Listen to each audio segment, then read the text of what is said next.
Support for the Capital Connection comes from United University Professions, representing 37,000 academic and professional employees at SUNY campuses and teaching hospitals across New York State. Frederick E. Cole, President, uupinfo.org. And New York State United Teachers, representing professionals in education and healthcare, online at nysut.org.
It's the Capital Connection. Hi, I'm Alan Chartock. Joining this week is one of our favorites, if not our favorite, Yancey Roy, the Albany Bureau Chief for Newsday. Welcome, Yancey. How you doing? I'm doing all right. Alan, how are you? Yeah, you're doing all right. All right is okay, but it's not, I'm terrific. But we'll take it, whatever it is. Okay, Yancey. The New York legislature has introduced a bill to vote on an already recommended pay raise. And that's your column. Legislators currently earn $110,000 in annual salary, but a plan to raise it to $142 is expected to be voted on this week. Do they deserve it? And what about the discrepancies between upstate New York and the New York City area? $130,000 goes much further upstate, doesn't it? Yeah, it sure does.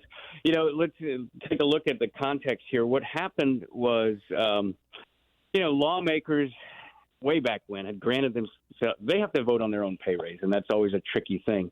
And they had last done that in 1998 to bump it up to $79,500 a year. Plus, plus they get various stipends for leadership posts. But because of it, I think the sort of public pressure of voting on your own raise, they hadn't done anything for 20 years. So come around to 2018, then Governor Andrew Cuomo and the legislature came up with this compensation commission that would recommend salaries and then implement them. This sort of try to get them away from the sort of sticky situation of voting on their own pay raise, right? So what happened was the commission voted for raises for the governor and the legislature, saying they had gone almost 20 years without them. And then a couple of lawsuits came around to challenge basically two things. One was the overall legality of the commission, and second, one of the things that the commission proposed doing was, while giving you a salary hike, saying that there would be a cap on outside income that legislators could earn, because all these years they've been considered part-time and they would be able to, have a side business or be in a law firm or what have you. The bottom line is, after some wrangling, the court said that the commission itself was okay, but any kind of cap on pay would have to be implemented by the lawmakers themselves. So fast forward to December, they've decided, we're now going to try to implement what the commission said, which was bump up the salaries of the legislature and put a cap on it. So what they got before them and what they're looking at Thursday is a bill that would bump the salary from $110,000 all the way up to $142,000, which would make them the highest paid legislature in the country. And they would implement a cap on outside earnings at about $35,000, which is about 25% above your salary. Now, good government groups have raised some objections. One of them is that the cap should be lower. It should be about 15% rather than 25% above salary, which is what Congress has. They also say there should be an outright ban against any kind of outside job where you have a fiduciary responsibility to a client because it could be conflicts of interest. And also they say that the commission itself, the idea of the commission itself is not terrible, but compensation commission in the future should be truly independent and not made up of a bunch of political appointees.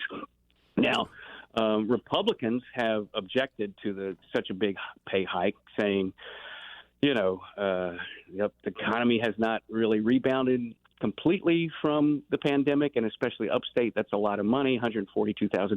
One of the things to know, and one of the factors here in driving that salary stack figure, is that it's still, I think, a little bit less than what city council members get in New York City. So I think that's some of the consideration of how they ended up at that figure. But look, it's always a hard thing. It's always tricky politically because pay raises are never going to be popular with the public. And part of why you do them in December is because it's a long ways away from the next election day. And Merry Christmas. Yeah, that's right. So one way or the other, call me Ishmael, call me anything. But the fact is, one way or another, they're going to get their pay raise. It looks pretty much on track. They introduced the bill on Monday, which means it'll age 3 days and ready to vote for it on Thursday of this week. So you just mentioned aging. I know that you can age a piece of meat, but... Yeah, they've introduced it, and they'll vote on it 3 days later. One interesting thing here also is Governor Kathy Hochul has voiced support for the pay raise, and state legislators are working full time, and they haven't had it was frozen for so long. Now it's going to bump up.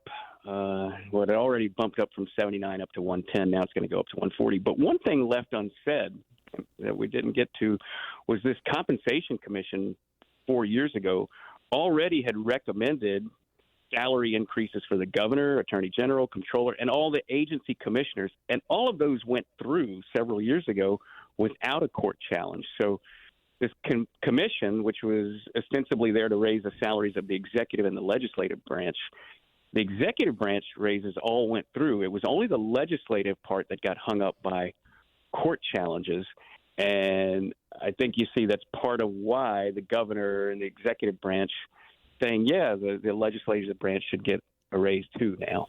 Well, unless you're pretty stupid and there's quid pro quo in all of this, obviously. People are trading. You would say, okay, what does it matter to me? Give them, the legislators, their raises. What's to stop that? At this point, I don't think there's anything that's going to stop it. I mean, there'll be some public blowback and some criticism, but everything looks as though it's moving forward on the pay raise for this December. So if you were running for office right now and you wanted to make a little hay, this provides some fodder, doesn't it? It will, but keep in mind we're 2 years away, almost exactly 2 years, 23 months away from the next election day for the state legislature. That's a long time. Yeah, it is. And there's a lot of issues that will probably come into play and be factors in that next legislative election, not the least of which is it will also occur during a presidential election cycle. It could be used in campaigns, but it's a long time away right now.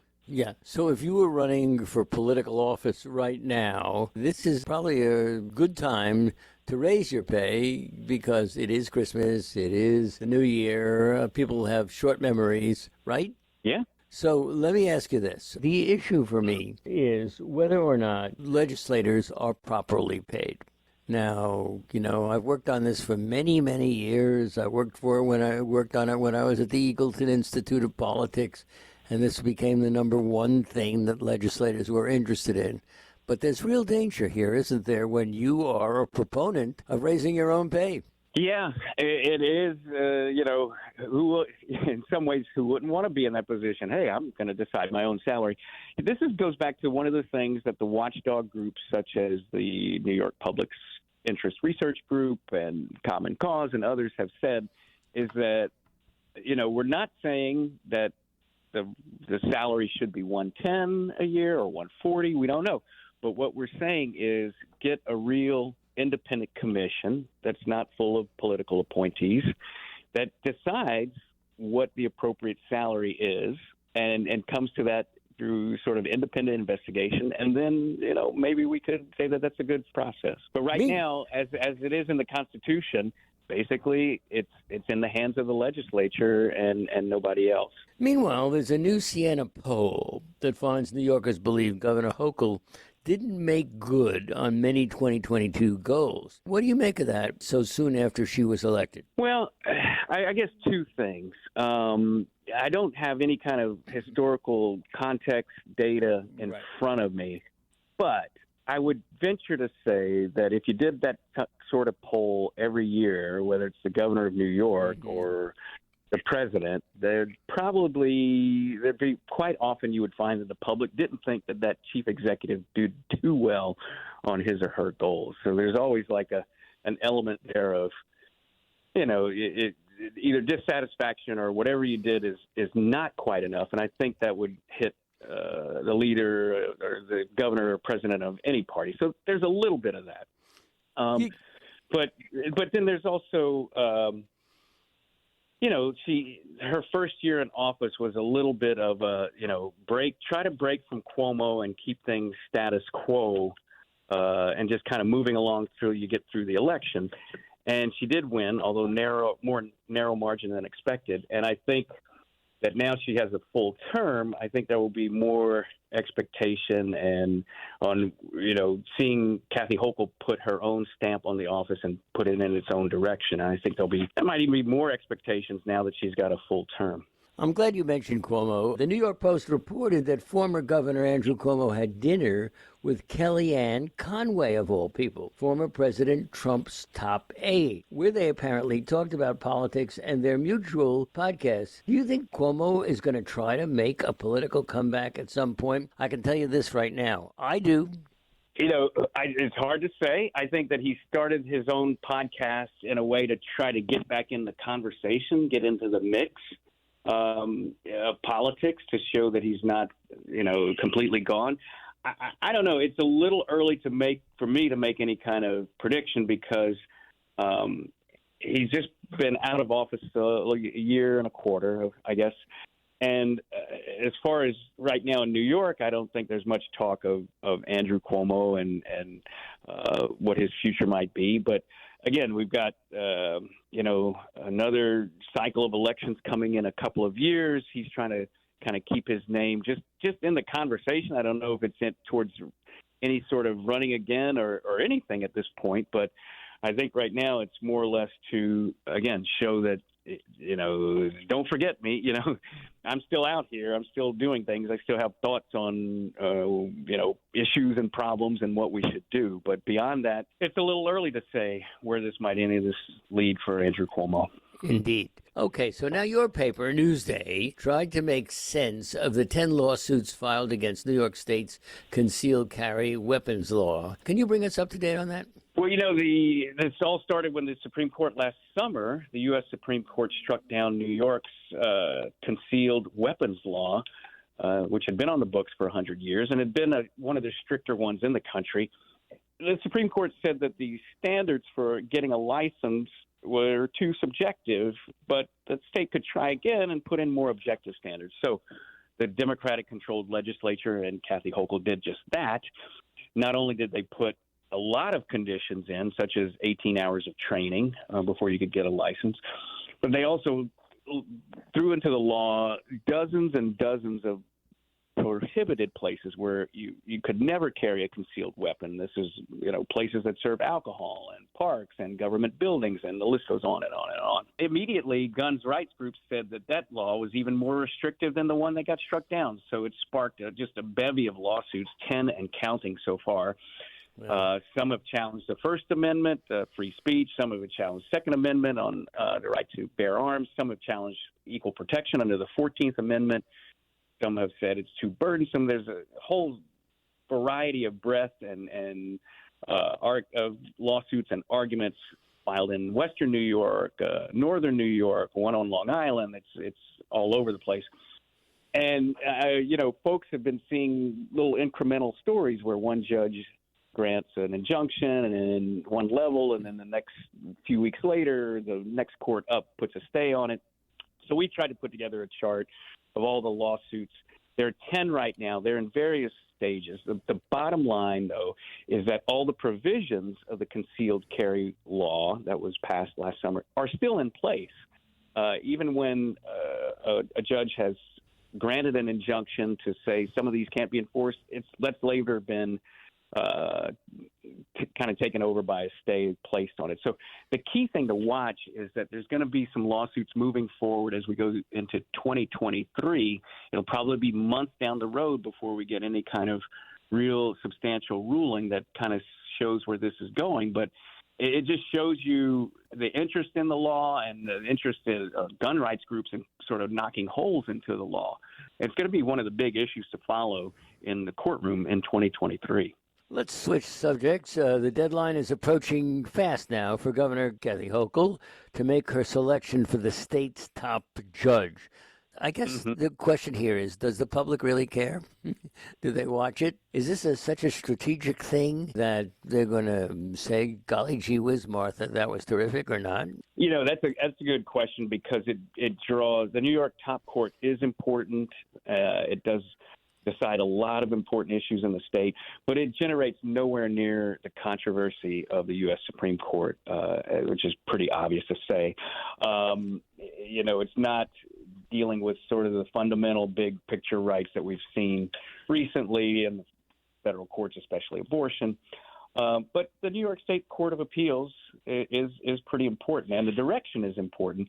The judge who recently retired is Janet DeFiore. She was a Cuomo appointee and a former prosecutor, and under her tenure in 6 years, the court definitely seemed to favor prosecutors a lot more than defendants, was one key issue there. And one other thing that they did was they just didn't hear a lot of cases. You have to ask the court for permission to argue your case, more or less.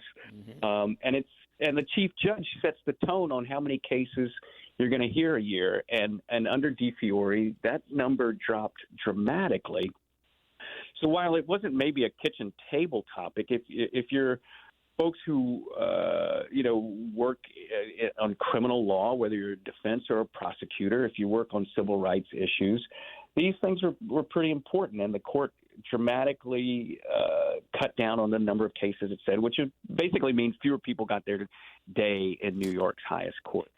So that brought a lot of criticism from the left, who are now really pushing Kathy Hochul in this new selection of a chief judge to pick someone a little bit more from the left side of the spectrum than DeFiore was. And definitely they don't want her to put another ex-prosecutor in the chair of chief judge. So it's going to be an important appointment for her, even if, as you said, it's not one that maybe, drives conversation all across dinner tables in New York. What is your crystal ball telling you? Well, there's 7 judges on a list that were screened by a committee and forwarded to her. I think that, there's several choices that give her an opportunity to make history in that she could appoint the first African-American woman as a top judge is one of the nominees. She could appoint the first Hispanic as the chief judge. She could appoint the first Asian American as the chief judge. And, it wouldn't surprise me if that was part of the calculus in whatever the selection is. There's a chance to make history here.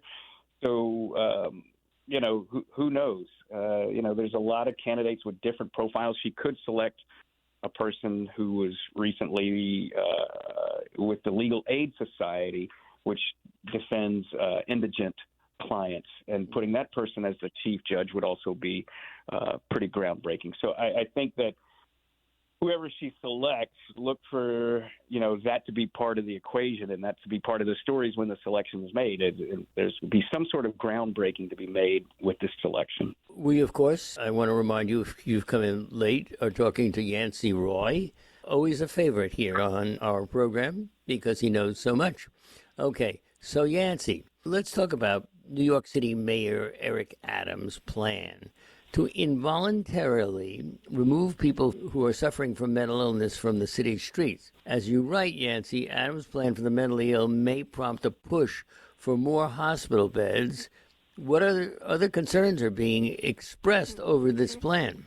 Well, the chief issue here is about the ability of the state, the government, the city, to push people into treatment. And there are some groups, civil rights groups and others, who Don't want to do that. idea. Yeah. Mm-hmm. Yeah, I mean, they say, look, it's basically not quite incarceration, but it's sort of like you're pushing people into a confined space, a confined setting, and forcing them into this, and that's just, blatant violation of civil rights. But there are laws on the books. Kendra's law was one of the more high-profile ones passed 2 decades ago under then-Governor George Pataki, where you could invoke the law to force some mentally ill people to take treatment. And so there are laws on the books, and it looks as though Adams does have the legal authority to do this, but there's some issues there, which is state legislators who come to Albany and from all around the state agree that, one of the issues is there's just not enough treatment facilities, there's not enough beds, there's not enough programs, and that if the city wants to tackle this, what has to happen as part of it is the state is going to have to act to expand resources to provide for people, because you don't just want to. The issue is not just move people off the streets, but okay, what do you do after that with folks? So, well, Yancey Roy, you're the man on the scene. You know all about Long Island.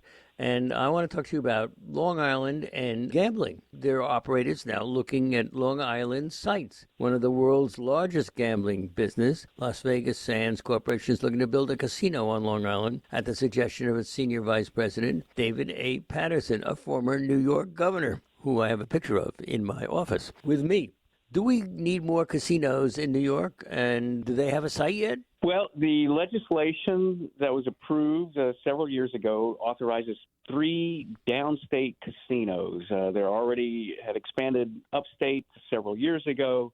Those casinos are, while doing okay, so in large ways, never quite made some of the projections in terms of revenue for the state that some people thought.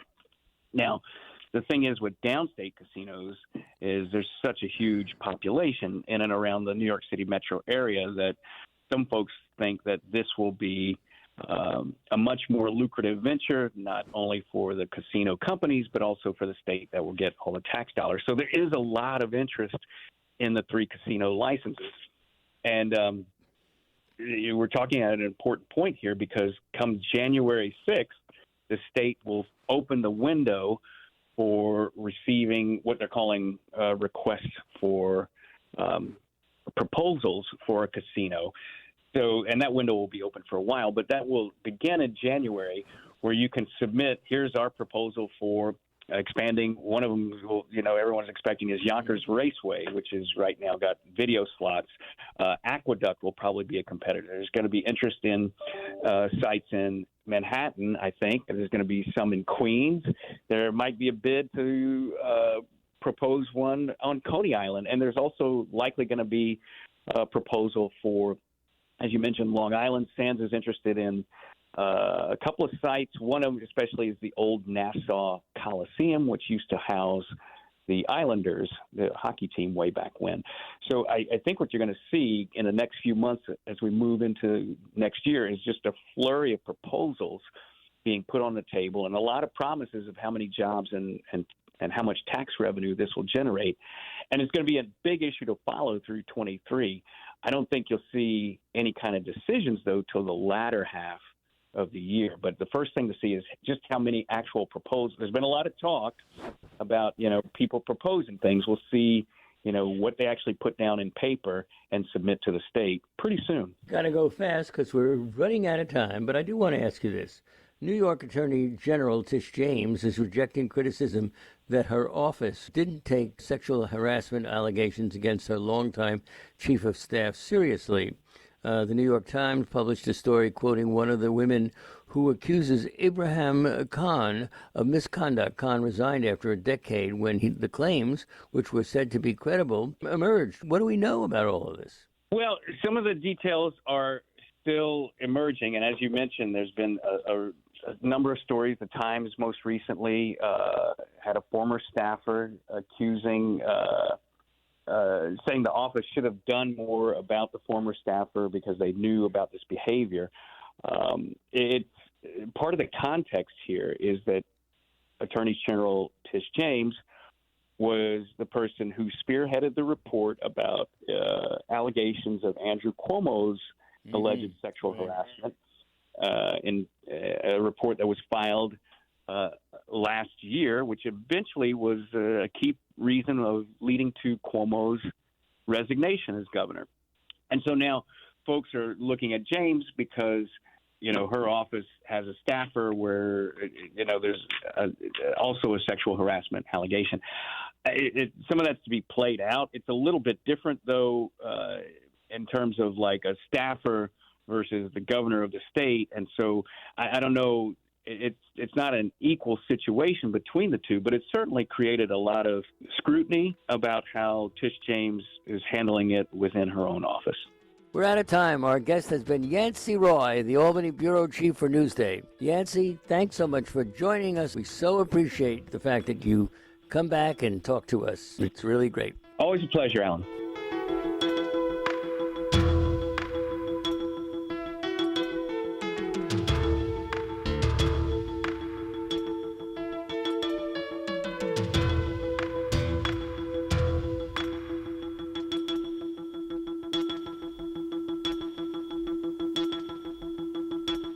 The Capital Connection is a production of WAMC Northeast Public Radio. For copies, call 1-800-323-9262 or visit us online anytime at WAMC.org or just schedule a podcast anywhere you get your podcast. And join us again next week at this same time for another political conversation. Thanks for listening.